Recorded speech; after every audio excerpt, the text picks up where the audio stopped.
வழக்கமா ஒரு 25,000 ரூபாய் சம்பாதிக்கணும்னா மக்கள் என்ன பண்ணுவாங்க? கொஞ்சம் ஷேர் மார்க்கெட்ல இன்வெஸ்ட் பண்ணுவாங்க, இல்லனா ஏதாச்சும் பிசினஸ் பண்ணுவாங்க. ம். ஆமா. கொஞ்சம் கஷ்டப்பட்டு தான் சம்பாதிக்கணும். ஆனா பாத்தீங்கன்னா, ஹைதராபாத்ல ஒரு டாக்டர் எந்த முதலீடும் இல்லாம சும்மா தான் கிளினிக் வாசல்ல சுத்திட்டு இருந்த ஒரு விஷயத்த வச்சு ரொம்ப அசால்ட்டா அந்த 25,000 ரூபாய சம்பாதிச்சிருக்காரு. அது என்ன தெரியுமா? தெருநாய்கள். எக்ஸாக்ட்லி. நீங்க தினமும் கடந்து போற பிஸ்கட் போடுற அதே தெருநாய்கள் தான்.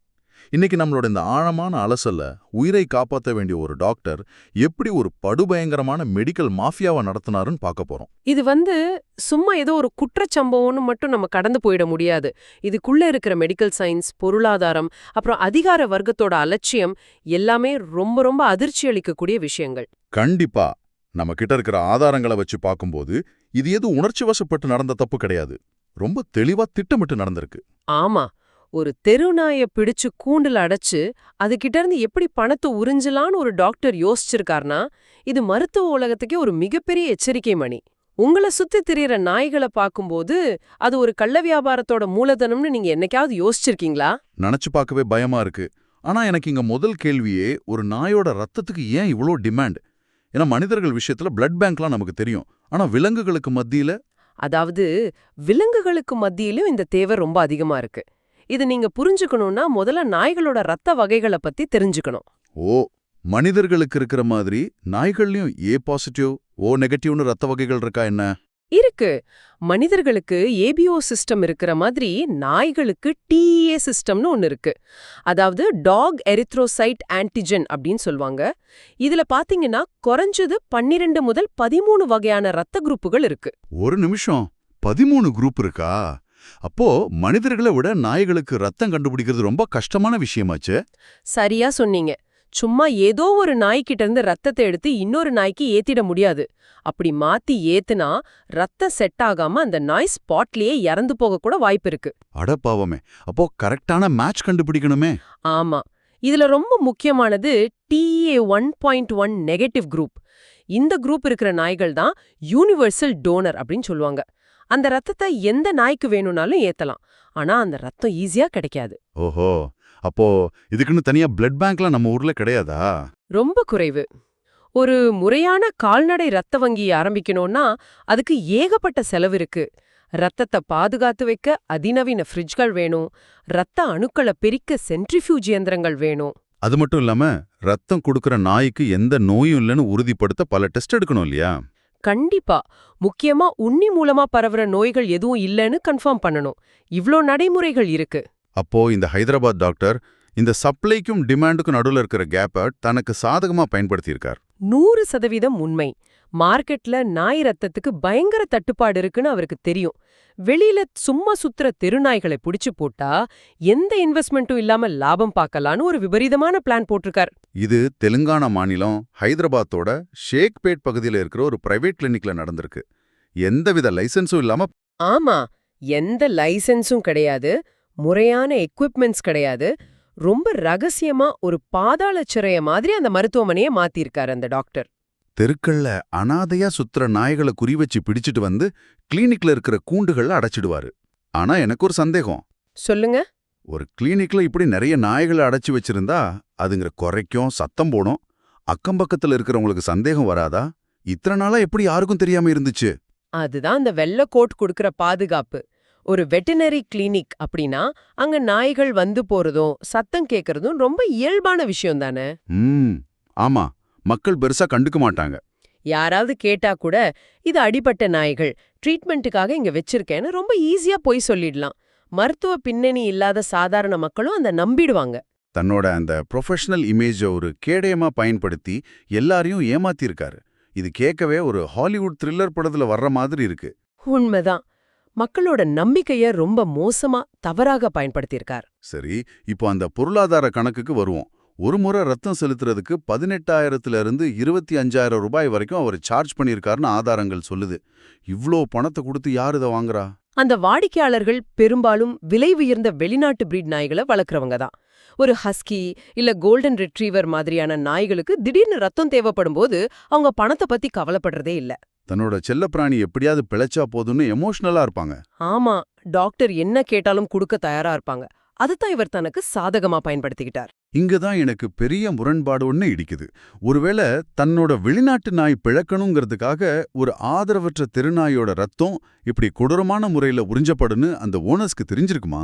பெரும்பாலும் தெரிஞ்சிருக்க வாய்ப்பில்ல.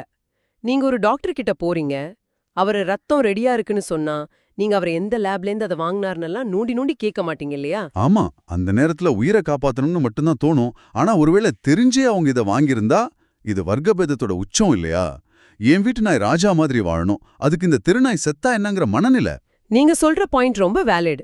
ஆனா டாக்டரோட தரப்புல இருந்து பார்த்தா இது மெடிக்கல் எத்திக்ஸ்க்கு முற்றிலும் எதிரானது. விலங்குகளை பொறுத்த வரைக்கும் ஒரு ஜெர்மன் ஷெப்பர்டும் ஒண்ணுதான், தெருவுல இருக்கிற நாட்டு நாயும் ஒண்ணுதான். கண்டிப்பா ஒரு உயிரை காப்பாத்த எந்த ஆதரவும் இல்லாத இன்னொரு உயிரை பலி கொடுக்கறது எந்த வகையிலும் நியாயம் கிடையாது. பலி கொடுக்கறதுன்னு சொல்லும்போது தான் அந்த கூண்டுக்குள்ள இருந்த நாய்கள் என்ன மாதிரியான சித்திரவதையை அனுபவிச்சிருக்குன்னு யோசித்து பார்க்க தோணுது. அது ரொம்பவே கொடுமையான விஷயம். இது ஏதோ ஒரு நாய்கிட்ட இருந்து ஒரு முறை ரத்தம் எடுக்கிற விஷயம் கிடையாது. தொடர்ந்து அடிக்கடி ரத்தம் எடுத்திருக்காங்க. ஆதாரங்கள் ரொம்ப தெளிவா சொல்லுது, அந்த நாய்களுக்கு குடிக்க தண்ணி கூட முறையா கொடுக்கப்படல, எந்த உளவும் இல்லாம தொடர்ந்து ரத்தம் உறிஞ்சப்பட்டிருக்கு. இதோட மெடிக்கல் இம்பாக்ட் என்னவா இருக்கும்? இத புரிஞ்சுக்க ஒரு சின்ன உதாரணம் சொல்றேன். நம்ம உடம்புல இருக்கிற எலும்பு மஜ்ஜைய, அதாவது போன் மேரோவை ஒரு ஃபேக்டரி மாதிரி கற்பனை பண்ணிக்கோங்க. அதோட வேலை என்ன? உடம்புக்கு தேவையான சிவப்பு ரத்த அணுக்களை உற்பத்தி செய்யறது. ஓகே. ஒரு முறையான பிளட் பேங்க்ல ஒரு நாய்கிட்ட இருந்து ரத்தம் எடுத்தா குறைஞ்சது 3 மாசமாவது கேப் விடுவாங்க. அந்த நேரத்துல நல்ல சத்தான உணவு, இரும்பு சத்தெல்லாம் கொடுப்பாங்க. அப்பதான் அந்த ஃபேக்டரிக்கு தேவையான கச்சா பொருட்கள் கிடைச்சு மறுபடியும் புது ரத்த அணுக்களை உற்பத்தி செய்ய முடியும். புரியுது. ஆனா இந்த கிளினிக்ல அந்த நாய்களுக்கு சாப்பாடும் கிடையாது, எந்த ரெஸ்டும் கிடையாது. அப்போ அந்த எலும்பு மஜ்ஜை ஃபேக்டரி என்ன ஆகும்? கரண்ட் இல்லாத, மூலப்பொருட்கள் இல்லாத ஒரு ஃபேக்டரியில போய் தினமும் நீங்க ப்ரொடக்ஷன் பண்ணணும்னு கட்டாயப்படுத்தினா எப்படி இருக்குமோ அப்படியே ஆகும். சரியா சொன்னீங்க. தொடர்ந்து ரத்தம் எடுக்க எடுக்க நாய்களுக்கு கடுமையான ரத்த சொகை ஏற்படும். அனீமியான்னு சொல்வாங்க. ரத்தத்துல இருக்கிற சிவப்பு அணுக்கள் தான் உடம்பு முழுக்க ஆக்சிஜனை கொண்டு போகுது. அப்போ அந்த அணுக்கள் குறையும் போது நாயோட மூளை, இதயம், கிட்னின்னு எல்லா உறுப்புகளுக்கும் ஆக்சிஜன் பற்றாக்குறை ஏற்படும். அதாவது ஹைபாக்சியா. ஆமா, உள்ளுறுப்புகள் கொஞ்சம் கொஞ்சமா செயலிழக்க ஆரம்பிக்கும். அச்சச்சோ, ஆக்சிஜன் இல்லாம அந்த நாய்கள் ஒவ்வொரு மூச்சுக்காகவும் எவ்வளவு கஷ்டப்பட்டிருக்கும்னு நினைக்கும் போதே ரொம்ப கஷ்டமா இருக்கு. ஒரு கட்டத்துல அந்த உடல் மொத்தமா கிவ் அப் பண்ணிடும். இதனால தான் பல நாய்கள் அந்த மருத்துவமனையிலே ரொம்ப பரிதாபமாக துடிதுடித்து செத்து போயிருக்கு. இத வெறும் விலங்குவதை அப்படிங்கிற வார்த்தைக்குள்ள சுருக்கிட முடியாது. இது ஒரு சிஸ்டமேட்டிக் மர்டர். ஆமா, ரத்தத்தை உறிஞ்சிட்டு அந்த நாய்களை உயிருள்ள பிணங்களா அந்த கூண்டுகள்லே சாக விட்டுருக்காங்க. இதுல இன்னொரு பெரிய மருத்துவ ஆபத்தும் இருக்கு. அது என்ன? முறையான உணவே இல்லாத நோய்வாய்ப்பட்ட ஒரு தெருவு நாயோட ரத்தத்தை எந்த டெஸ்டும் பண்ணாம ஒரு ஆரோக்கியமான நாய்க்கு செலுத்தினா அந்த நாய்க்கும் பல கொடிய நோய்கள் பரவ வாய்ப்பு இருக்கு. லாப வெறியில டாக்டர் 2 பக்கமும் துரோகம் பண்ணியிருக்கார். இவ்ளோ பெரிய ஆபத்து. சரி, இருட்டுக்குள்ள நடந்துட்டு இருந்த இந்த வியாபாரம் எப்படி கடைசியில வெளிச்சத்துல வந்துச்சு? விலங்குகள் மேல உண்மையான அக்கறை கொண்ட அனிமல் வெல்ஃபேர் ஆக்டிவிஸ்ட்ஸ் மூலமா தான் இது அம்பலமாச்சு. அவங்களுக்கு வந்த சில ரகசிய தகவல்கள் மூலமா இந்த கிளினிக்ல ஏதோ தப்பு நடக்குதுன்னு அவங்க மோப்பம் பிடிச்சாங்க. உள்ள போய் பார்த்தப்போதான் கூண்டுகள்ல அடைக்கப்பட்டிருந்த நாய்களோட பரிதாப நிலையும் இந்த சட்டவிரோத ரத்த வங்கியும் தெரிய வந்திருக்கு. அப்புறம் என்னாச்சு? உடனே அவங்க ஹைதராபாத் மாநகராட்சி அதிகாரிகளுக்கிட்டையும் போலீஸ்லயும் முறையான புகார்களை அளிச்சாங்க. இந்த இடத்துல அதிகாரிகளோட ரியாக்ஷன் என்னவா இருந்தது? ஏன்னா பொதுவா நம்ம ஊர்ல நாய் தானே செத்துருச்சு, இதுக்கே இவ்வளவு சீன் போடுறீங்கன்னு ஒரு அலட்சியமான மனநிலை இருக்குமே. கிட்டத்தட்ட அதே நிலைமைதான். ஆனா இந்த விவகாரம் வெளியில வந்த உடனே சமூக ஆர்வலர்கள் மத்தியில பெரிய கொந்தளிப்பு ஏற்பட்டுச்சு. தேசிய அளவுல அறியப்பட்ட விலங்குகள் நல ஆர்வலரான மேனகா காந்தி அவங்களுக்கே இந்த விஷயம் போச்சு. ஓ, அவங்களே உள்ள வந்திருக்காங்களா? ஆமா, அவங்க மாநில விலங்குகள் நல வாரியத்துக்கு கடுமையான ஒரு கடிதமே எழுதினாங்க.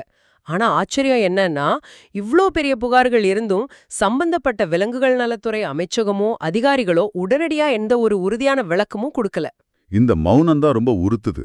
ஒரு குற்றத்தை நிரூபிக்க கூண்டுக்குள் ரத்தம் இல்லாம செத்து கிடந்த அந்த நாய்களோட உடல்களை தவிர அதிகாரிகளுக்கு வேற என்ன ஆதாரம் வேணும்? அதான் பல பேரோட கேள்வியும். ஒரு மௌனமே நீடிச்சிருக்கு.